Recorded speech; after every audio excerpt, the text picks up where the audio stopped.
Morning friends, welcome back to my channel. আশা করি তোমরা সবাই ভালো আছো। সৌমাস ওয়ার্ল্ডে তোমাদের সবাইকে অনেক স্বাগত আর অনেক ভালোবাসা। সকাল থেকেই ঝরছে অঝরে বৃষ্টি, তার জন্য আজকে ডিসাইড করেই নিয়েছি খিচুড়ি করব। রাই তো ঘুমোচ্ছে, তাই ভাবলাম আগে ভাগে খিচুড়িটা বসিয়ে দিই। উঠে যদি দেখে খিচুড়ি বসানো হয়ে গেছে তাহলে আর কিছু বলবে না। আর জানোই তো ও খিচুড়ি খেতে একদমই পছন্দ করে না, তার জন্য খিচুড়িটা বানিয়ে নিচ্ছি ও ঘুম থেকে ওঠার আগেই। ডাল আর চালটা মেপে নিয়েছি, এবার ডালটা একটুখানি ভেজে নিচ্ছি। হলো এক কাণ্ড, জানো তো। এই দেখো হাতটার অবস্থা, হাতটা পুড়িয়েই ফেলেছি। সময়টা একদমই ভালো যাচ্ছে না, আর অসম্ভব জ্বালা করছে, প্রচণ্ড পরিমাণে লেগেছে ভাব। ওই ডালটা ভাজছিলাম না, ডালটা ভেজে একটা ছোট বাটিতে তুলেছি, তুলে ওটা কলে নিয়েছি ধোয়ার জন্য। আর যেই জলটা ছেড়েছি আর গরম বাষ্পটা উঠে হাতে লেগেছে, আর তখনই এই অবস্থা। হাতটা অসম্ভব জ্বলছে, জানো তো। এই খিচুড়িটা না করে আমি বসতেও পারছি না হাতে একটু বরফ লাগাতে। আর সকালে তো কোনো টিফিন করিনি, ভেবেছি একবারে খিচুড়ি করে নেব। এই যে খিচুড়িটা এখন হয়ে গেছে, সম্বাদ দিয়ে দিলাম। আর খিচুড়িতে দেব একটুখানি ঘি। আর গোবিন্দভোগ চালের খিচুড়ি তো একটু তাড়াতাড়িই হয়ে গেল। দাঁড়ো একটু ঘিটা দিয়ে নিই। ঘি দিয়ে দিলে আর কিছুই লাগে না গোবিন্দভোগ চালে, তাই না বলো। ঘিটা দেওয়া হয়ে গেছে, একটু নাড়িয়ে চাড়িয়ে ঢাকা দিয়ে রেখে দেব। আর দেখো আমার হাতটার অবস্থা, জানি না পরে কতটা ফুলবে। এখন তো একটা মতো ঠোসকা পড়েছে, কিন্তু অসম্ভব জ্বালা করছে, জানো তো। এখন ভাবছি একটুখানি বরফ দেব, কিন্তু বরফ তো আমার ঘরে এক ফোঁটাও থাকে না রায়ের জন্য। কিছুতেই বরফ আমি রাখতে পারি না, ও বরফ রাখলেই না বরফ বের করে মুখে দেবে। মুখে দেবে বলতে কি, গালে দেবে না, কিন্তু খাবে। দাঁড়াও আইস ব্যাগটা বের করে নিই। এই আইস ব্যাগটাই এখন দেব, এটাই ভরসা। আর ভেবেছিলাম একটু পটল আর আলু ভাজবো, সেটা আর আমি ভাজতে পারছি না, কারণ আমি এখন আইস ব্যাগটা না দিয়ে বসলে পরে অন্য কাজ আমি কিছুই করতে পারবো না। আমার প্রচণ্ড পরিমাণে হাতটা জ্বালা করছে, আর বাষ্পতে পুড়েছে না, তাতে আরও বেশি জ্বলছে যেন।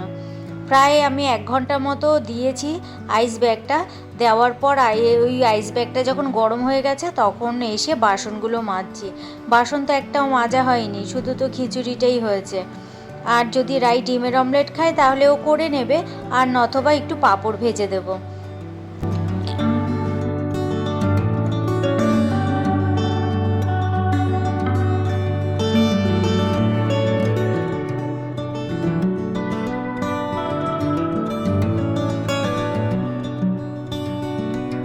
হাত পুরুক আর পা পুরুক, তোমাকে কাজ তো কমপ্লিট করতেই হবে। আর রাইকে বলবো করতে, ও করবে ঠিকই, কিন্তু না ওর কাজ আমার একদম পছন্দ হয় না। তার জন্য আমি নিজেই একটুখানি যখন দেখলাম যে হাতটার জ্বালাটা কমেছে, তখনই আমি কাজ করা শুরু করলাম।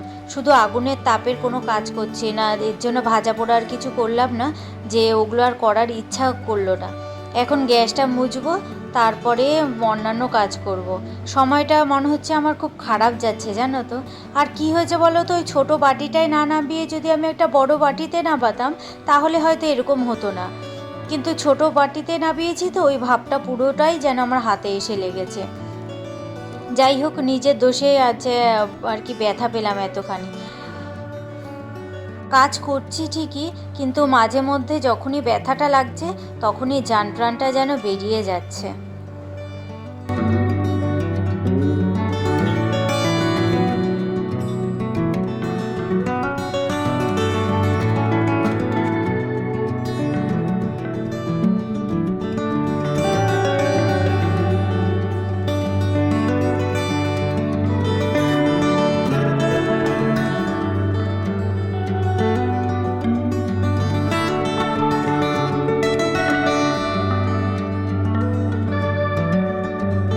ঘরের কাজও আমার এখনও কমপ্লিট হয়নি, জানো তো। রান্নাঘরটা পরিষ্কার করে তারপর যাব ঘরের কাজ করতে।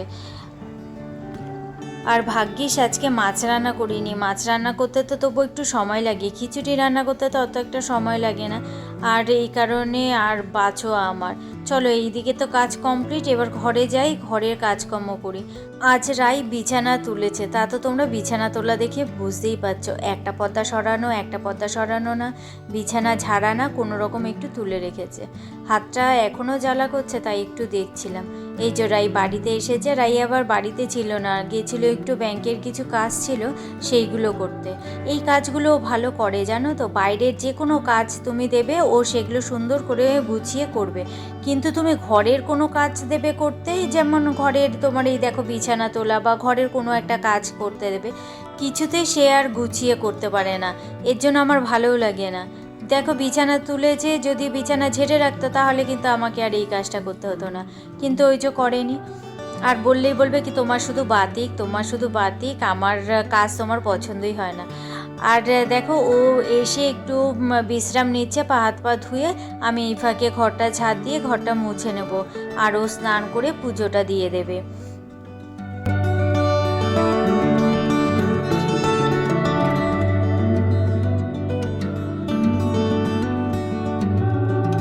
তোমরা তো দেখেইছো, সিলিন্ডারটা ফ্যানটা সব বাইরের বারান্দায় ছিল, কিন্তু কি হয়েছে বলো তো, এত বৃষ্টি হওয়াতে সিলিন্ডারের নিচে কাপড় রেখে তারপর তো সিলিন্ডারটা রেখেছিলাম, কিন্তু ওইখানে জল তোমার এসে জমে থাকতো, বেরোতে পারতো না।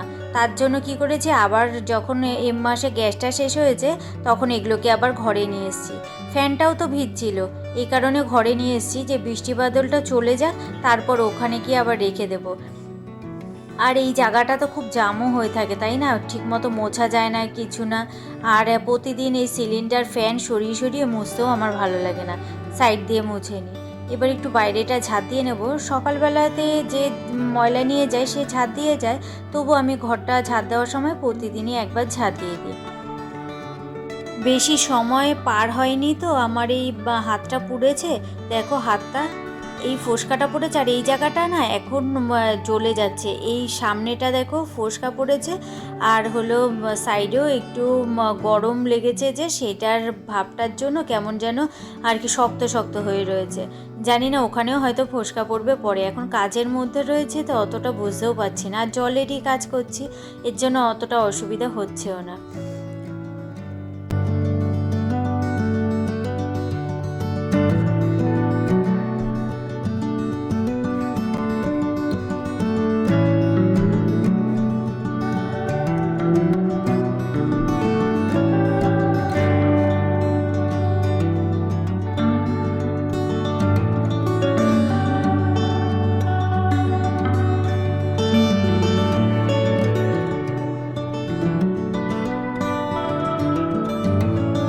একবার জানো তো আমার মা মাছ কাটতে গিয়ে আর কি, মাছের মাথা কাটতে গিয়ে হাতের মাংস উঠে এসেছিলো, তোমার মাছের মাথাটা মাঝখান দিয়ে ভাগ করছিল, আর সেই সময় দাটা খুব আর কি ধার ছিল, আর হলো সেই সময়তে তোমার হাতটা মাংস কতটা অনেকখানি মাংস বেরিয়ে চলে এসেছিলো। যাই হোক, রক্ত তো প্রচুর বেরিয়েছে, সেই অবস্থাতেই তোমার ওই আগে দিত না পাতা, তোমার গ্যাদা পাতা, এইসব পাতা রক্ত বন্ধ হওয়ার জন্য দিত, সেই সব দিয়ে টিয়ে রক্ত বন্ধ করেছে, চিনি দিয়েছে, রক্ত বন্ধ করেছে, কিন্তু ব্যথা ছিল প্রচণ্ড পরিমাণে, সেই নিয়েই মা সমস্ত কাজ করেছে জানো তো। তখন অত বুঝতে পারিনি, এখন কোনো কিছু যদি নিজের মধ্যে ঘটে না, তখন ওইগুলো রিয়েলাইজ করি যে সত্যি মায়েরা কত কষ্ট করেই না কাজ করে, তাই না বলো। এখন যেমন রাই কিছু বুঝতে পারে না, কিন্তু এই জায়গাটায় যখন ও আসবে ও আবার এইগুলো ফিল করতে পারবে, এরকমই হয় হয়তো সবার সাথেই। চলো, তোমাদের সাথে গল্প করতে করতে আমার কিন্তু ঘর মোছা প্রায় হয়ে গেছে, আরও একদিন ঘরটা ঝাড়তে হবে জানো তো। ঘরটা ঝেড়েছি, আবার দেখছি দুই এক জায়গায় ঝুল পড়ে গেছে, দেখি কাছাকাছি করার আগে একদিন ঝেড়ে নেব ঘরটাকে আবার। ঘর তো মোছা হয়েই গেল, এবারে স্নান করে একবারে ঘরে চলে আসবো। রাই ডিমের অমলেট খাবে না বললো, তার জন্য ভাবলাম পাঁপড়ই ভেজে নিই। পাঁপড় বলতে কি, এগুলো আলুর চিপস। পাঁপড়টা শেষ হয়ে গেছে জানো তো, এ মাসে আর পাঁপড়টা আনানো হয়নি, তার জন্য আলুর চিপস ছিল ঘরে, সেইগুলোই ভাবলাম ভেজে নিই। এগুলোর মধ্যে না আবার লবণ দেওয়া থাকে না জানো তো, এগুলো ওই যে বাড়িতে যেমনভাবে তৈরি করে না, ঠিক ওরকম করেই প্যাকেট করে করা হয়। আমি ভেবেছিলাম এবারে আমি একটু আলুর চিপস দেবো। প্রচুর রোদ আছে, ছাদক আছে, এর জন্য ভেবেছিলাম দেব, কিন্তু এবারে তো আলুর দামই কমলো না, বলো কি আর দেব, এর জন্য আর দিইনি। দাঁড়াও, এর মধ্যে একটু নুন ছিটিয়ে নিই, এর মধ্যে আবার নুন থাকে না তো, একটু নুন ছিটিয়ে তারপরে খেতে হয়। চলো এ কটা ভেজেছি, এবারে খিচুড়িটা তোমাদের দেখানো হয়নি। এই যে খিচুড়িটা একটু পাতলা পাতলা করেই করেছি, জানো তো আমাদের রায়ের আবার কোনো কিছুই একটুখানি পাতলা না হলে পরে ও খেতে পারে না, কী যে অবস্থা ওর। আর এই যে খিচুড়িটা বেশ ভালোই গন্ধ ছেড়েছে, ঘিটি দেওয়া তো ভালোই গন্ধ ছেড়েছে। যাই হোক, আজকে মনে হয় খিচুড়িটা পাঁপড়ের সাথেই আমাদের ভাগ্যে লেখা ছিল, তার জন্য পাঁপড়ের সাথেই খেতে হলো, আর কি চিপসের সাথে। চলো আজকের মতো ভিডিওটা তাহলে এখানেই শেষ করছি। খিচুড়ি খেতে খেতে দেখা হচ্ছে তোমাদের সাথে আবার আগামীকাল একটা নতুন ভিডিওর সঙ্গে। তোমরা সবাই ভালো থেকো, সুস্থ থেকো আর সাবধানে থেকো। আজকের মতো টাটা।